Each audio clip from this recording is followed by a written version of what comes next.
Hey everybody, it's Max J. Miller, co-author with Robert Hollis of the upcoming How Is That Working?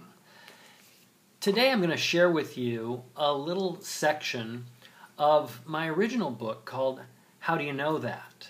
How Do You Know That is an exploration of this basic idea of the hero's journey. I reference Joseph Campbell quite a bit in his original work based on his book, The Hero with a Thousand Faces. And he's a great mythologist who's examined these stories throughout history.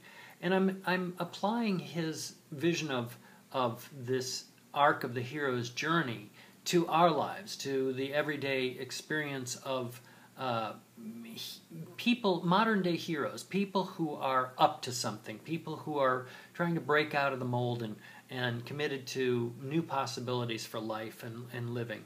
And so what I'm going to do in this today is share with you a little bit of the section where the hero has left the old and is now in the world of adventure. In fact, has just entered into it. Remember, yesterday I was talking about how very often early in this experience, soon after crossing the threshold to the other world, as we call it, the hero often falls into a pit, falls into, in Star Wars it was the trash compactor on Darth Vader's ship. Any number of examples of it, but it's some dark place where the real process of self-reflection and so forth begins. But this is after that. Somehow we've gotten out of what's often referred to as the belly of the whale, and now the journey continues. So this section of my book, and the chapter is called Myth Perceptions. Having entered into the strange other world, the hero loses her equilibrium. Her senses are on point, but strange sensations may cast doubt as to whether she is awake or dreaming. Joseph Campbell calls this mysterious place of initiation and transformation the road of trials. Here's a quote by him. Once having traversed the threshold, the hero moves in a dream landscape of curiously fluid, ambiguous forms, where he must survive a succession of trials. This is a favorite phase of the myth adventurer. It has produced a world literature of miraculous tests and ordeals.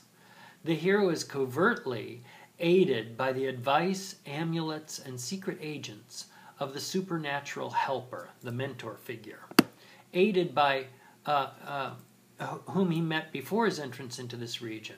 Or it may be that here he discovers for the first time that there is a benign power everywhere supporting him on his superhuman passage. So, he describes this in rather lofty terms, but basically he's saying this is where the magic all starts to happen. There's a mentor that comes into place. There's all kinds of mysterious things, and this is just because we're in a new world where new rules apply. So, at this time, as a fish out of water, the hero's worldview and very sense of self gets called into question. As she seeks to adapt to a new universe, an unsettling awareness emerges about what she may learn also about herself and her everyday world, the original world she came from.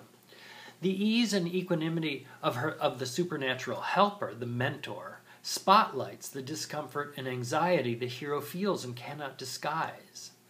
Think of Dorothy's face-to-face encounter with the wizard, or Luke Skywalker's first encounter with Yoda. The mentor's effortless mastery and blissful detachment combine to become for the hero a source of both fascination and irritation. Again, Joseph Campbell speaking. Whether dream or myth, in these adventures, there is an atmosphere of irresistible fascination about the figure that appears suddenly as guide, Yoda, marking a new period, a new stage in the biography. That which has been faced and is now somehow profoundly familiar to the unconscious, though unknown, surprising, and even frightening to the conscious personality, makes itself known. And what formerly was meaningful may become strangely emptied of value. So why am I sharing this? The main thing is to understand that as one commits oneself, as one dives into a new world and a new path of mastery and decides that they're going to take on this new project and learn and discover how to be a whole new way in life, well, it can be extremely unsettling. And I think what these hero stories, the ones in literature and film, do for us is they kind of equip us to realize that when we do commit a path to ourselves like this, that these things are part and parcel of the process. They encourage us. They help us to think, well, Luke Skywalker did it. I can do it too. Whoever your heroes are. They just help to empower us to forge through and not to give up too quickly and retreat back from whence we came.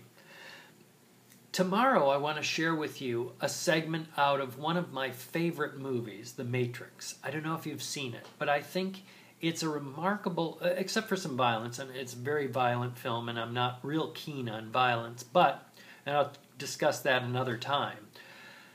But this film is really quite a phenomenon. It really deals with it deals with the hero's journey beautifully. And it deals with a lot of subjects that are very interesting to me about how we perceive the world that we're in. So I'm going to share that with you. It's actually the next section of this chapter, and I hope you'll tune in. I hope you'll interact with me and